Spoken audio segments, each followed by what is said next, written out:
Yes, this is Admiral Cove Security. I'm calling in because we have a dead person at 408 Mariner. I don't believe there is a mother in this world who would sacrifice her own child's freedom to hide her own crimes. But the case at Admiral's Cove proved me wrong. Did he shoot himself? That's what it sounds like to me. Okay, so he committed suicide. Correct. My name is Mark Langdon, a Jupiter police detective with 15 years of experience. I was on my third cup of coffee that morning when the radio came on. Detective Langdon, we need you to report to Admiral's Cove. Possible suicide at 408 Mariner Drive. Admiral's Cove, the upscale neighborhood where crime is often just tax evasion. I drove there in 12 minutes. Now, in retrospect, it could be something else, but I'm thinking you look like shell-shocked, awake, like you just crawled out of bed, literally just crawled out of bed. So he's not in pajamas, but he's in clothes, and he looks groggy or dazed as if he just got out of bed. Luis Garcia, the first security guard on the scene, led me into the $1 Million Mansion. Got the alarm at 7 a.m., Garcia reported. Blast brake sensor. Son opened the door. Looked like he just got out of bed. Dizzy, maybe in shock. Mom inside, screaming. So I said to him, "What's going on? We're here for an alarm." He goes, "I don't know." And he said, "My mom is screaming." I said, "Okay, why is your mom screaming?" He goes, "I don't know."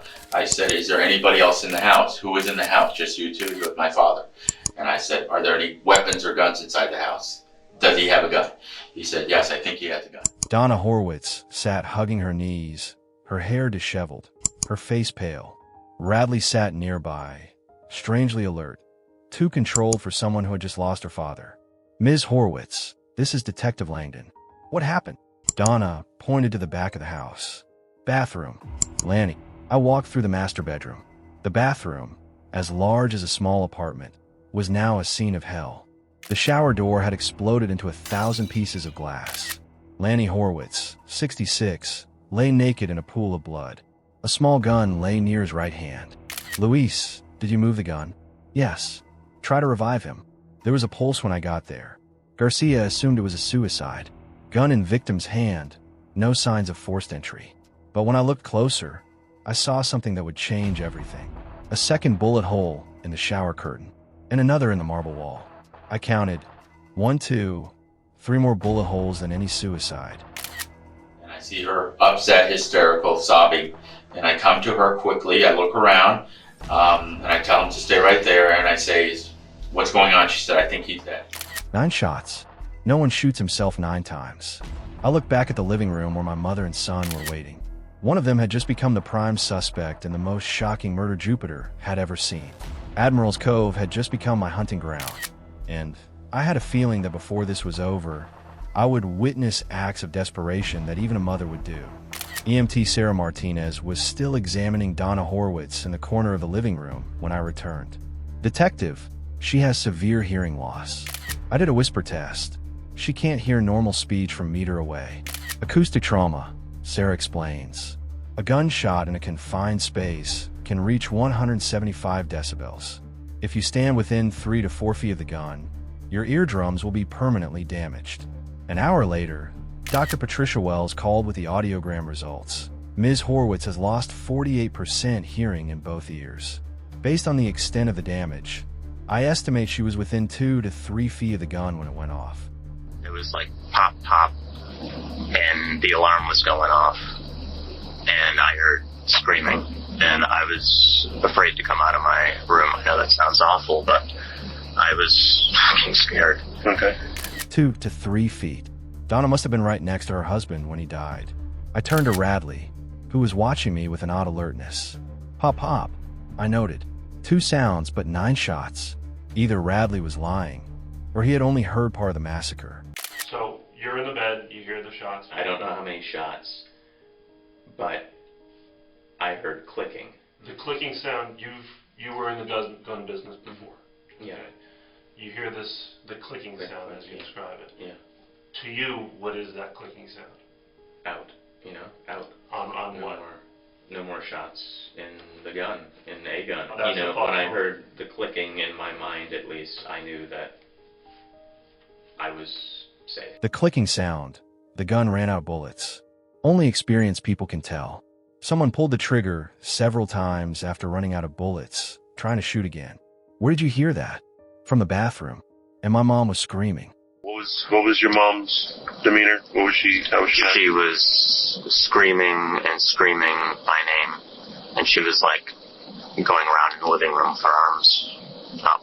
I looked at Donna, who remained perfectly silent. The audiogram evidence showed that she was very close to the scene, something neither Radley nor Luis Garcia had mentioned. Radley, your mother could lose 48% of her hearing permanently from standing so close to the gun. She was in the bathroom when the shots were fired. Radley swallowed, looking confused for the first time. I don't know exactly where she is. Do you think that your mom is capable of shooting your dad? No, She's got her dogs, and she's got us. But the medical evidence didn't lie. Donna was there, very close, when Lanny was shot 9 times. Nothing about them made me think that they were involved. I saw no blood on them, otherwise it would have been a little different. No injuries, nothing? No injuries. I didn't see any blood, any injuries, nothing. There was no blood on either of them. But how do you shoot someone 9 times in a closed space without getting blood on them? I've seen enough to know that someone close enough to get a good shot will inevitably get blood spatter. I looked back at Donna, who was pointing her ear as I spoke.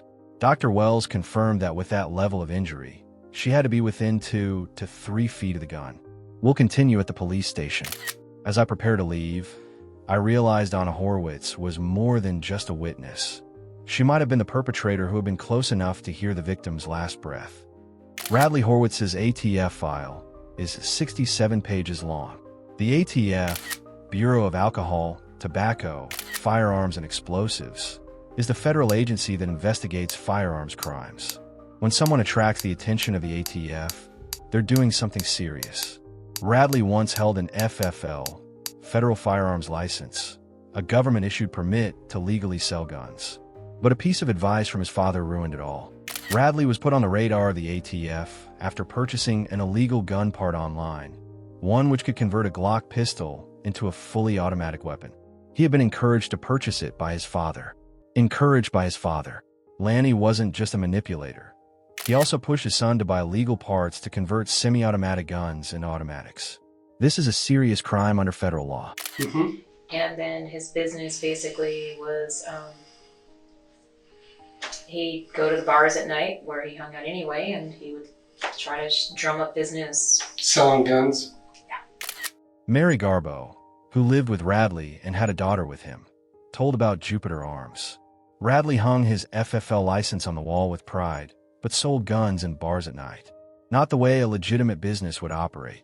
The guns used to be kept in every drawer, closet, and underneath beds and bathrooms, and they used to be everywhere once upon a time. But after Rad got in trouble, I was told all the guns were sold, there were no more guns, and because he was in trouble and on probation, he wasn't allowed to be near weapons, so I was told everything was gone.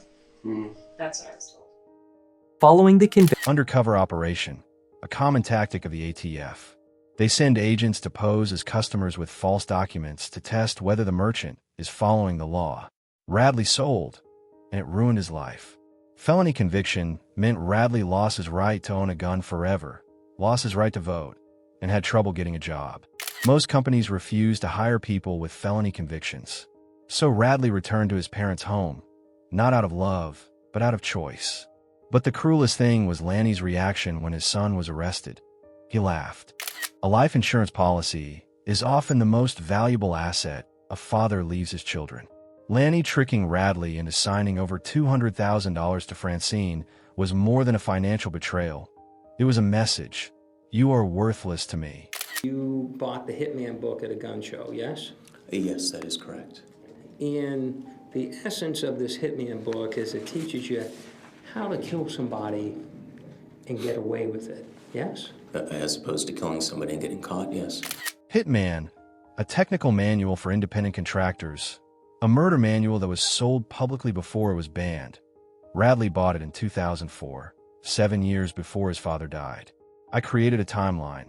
2004 bought the book Hitman, 2007 sentenced to 5 months in prison, 2011 Lanny transferred insurance to Francine, September 30th Lanny died with 9 bullets.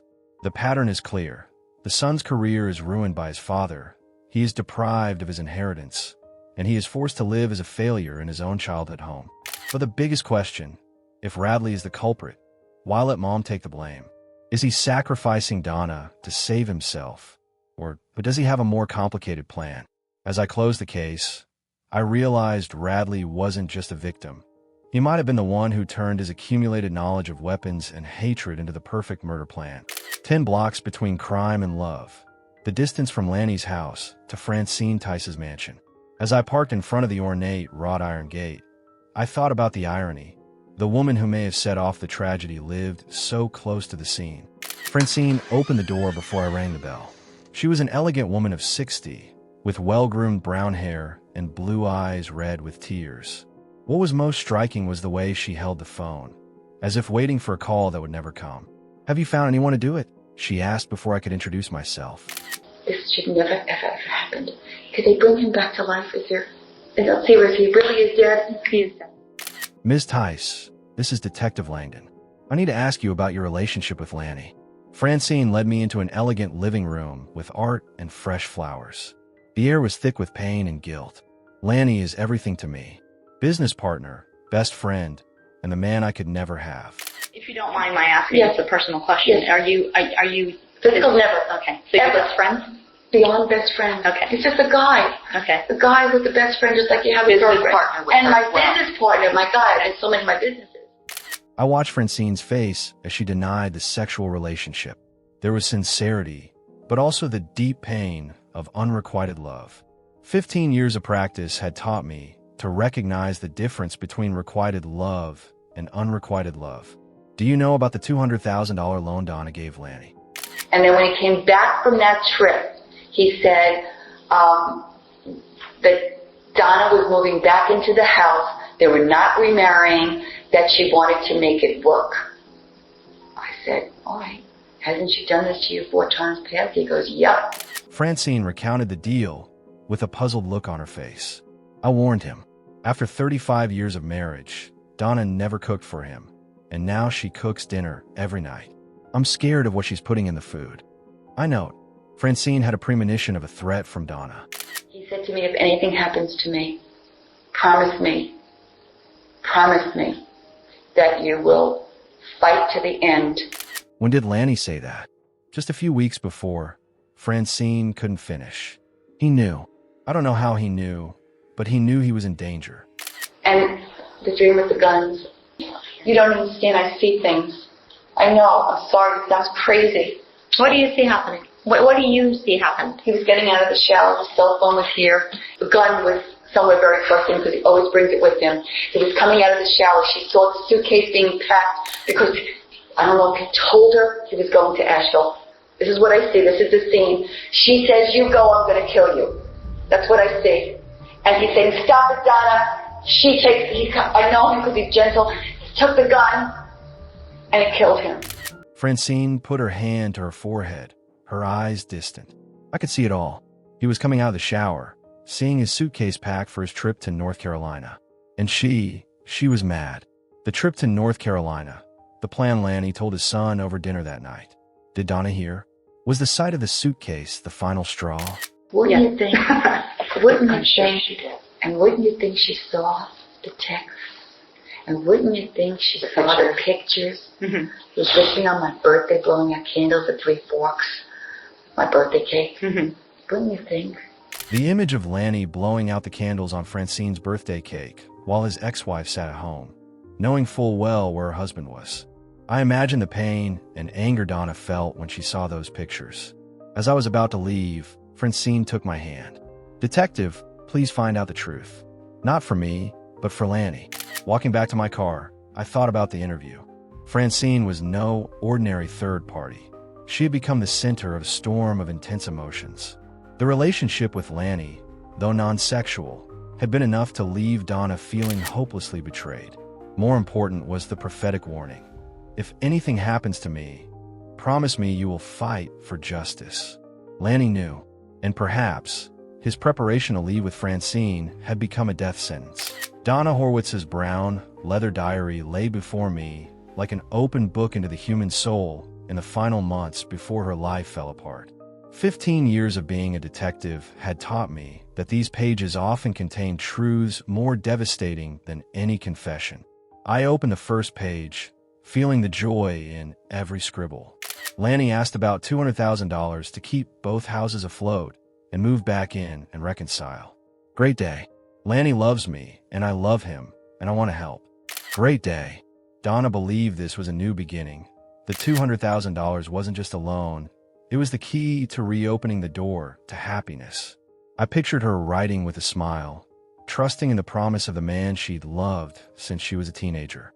I turned to the next page, feeling the change in the handwriting, from straight lines to strong strokes. Fran texted Lumbo at midnight. Woke us up. Lanny left at 1:15 to go on an errand with Fran. Didn't return until 4:45 p.m. Lumbo, Lanny's affectionate nickname. 1:15 in the morning to 4:15 in the afternoon. Nearly 16 hours lost to Francine. I had an image of Donna waiting in the huge mansion, counting the minutes, wondering what her husband was doing with another woman. CBS News counted. In the last 9 months, Donna wrote the name Fran more than 60 times in her diary. He is working on my mind. This is no longer the simple anguish of a betrayed wife. This is the mental breakdown of a manipulated woman. Lanny is not just taking her money. He is systematically destroying her mind. I remember Donna's gaunt face that morning. Not the result of a sleepless night, but of months of mental torture. And Mr. Meanie. I stare at those two words. From loving Lumbo to hating Mr. Meanie. A journey from hope to hatred in 6 months. The last entry, written just 25 days before Lanny died. Very tired. Not just physical fatigue, but the exhaustion of someone who has been fighting for too long. Or about to counterattack.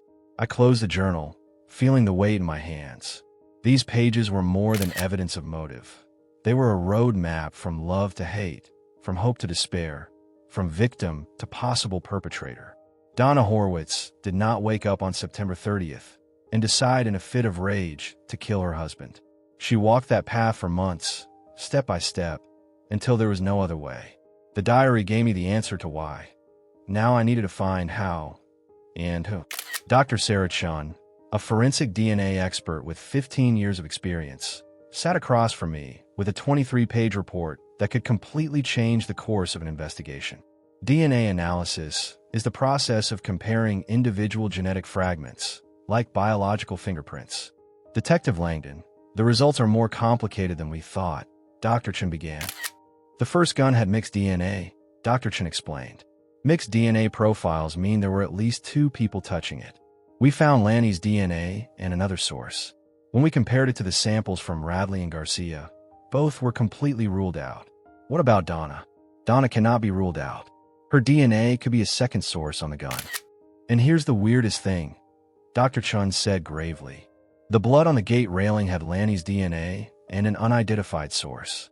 We ran this profile through Cody's combined DNA index system, the National Criminal DNA Database, but there was no match.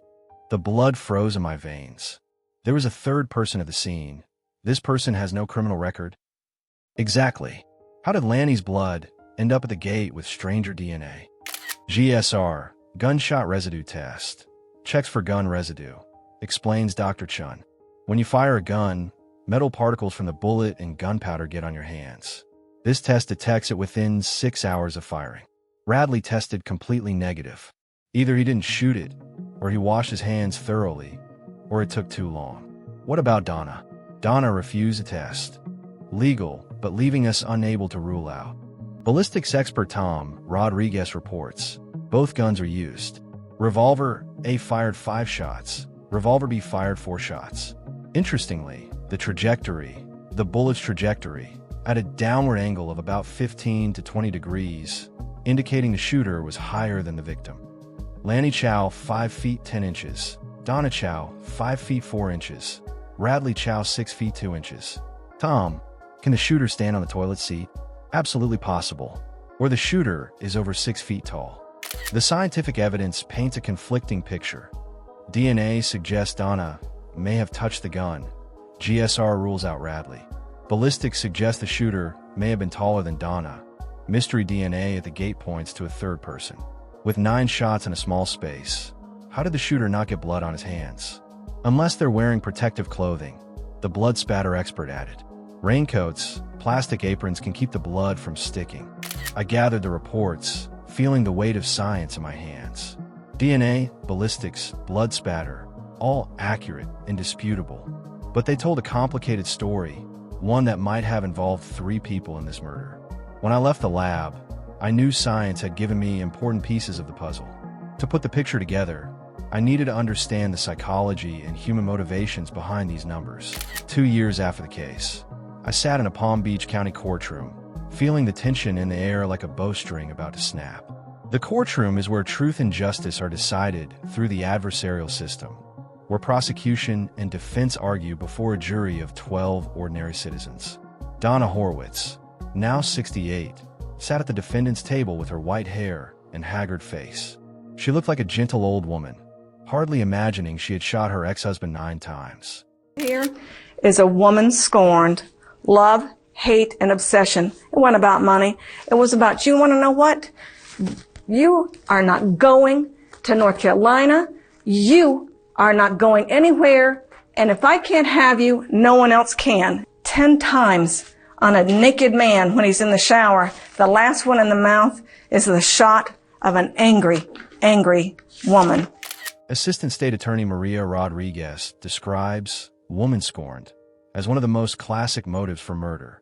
Rodriguez paints a picture of Donna discovering Francine's suitcase headed for North Carolina and the final explosion of rage.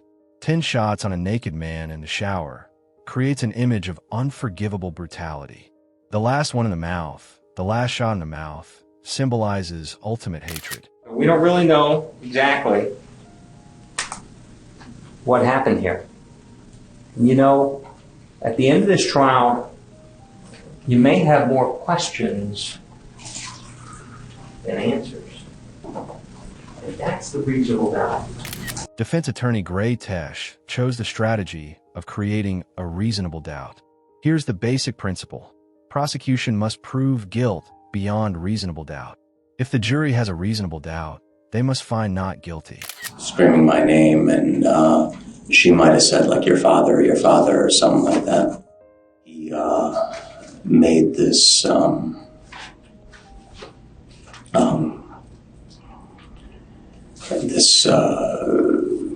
god-awful, inhuman,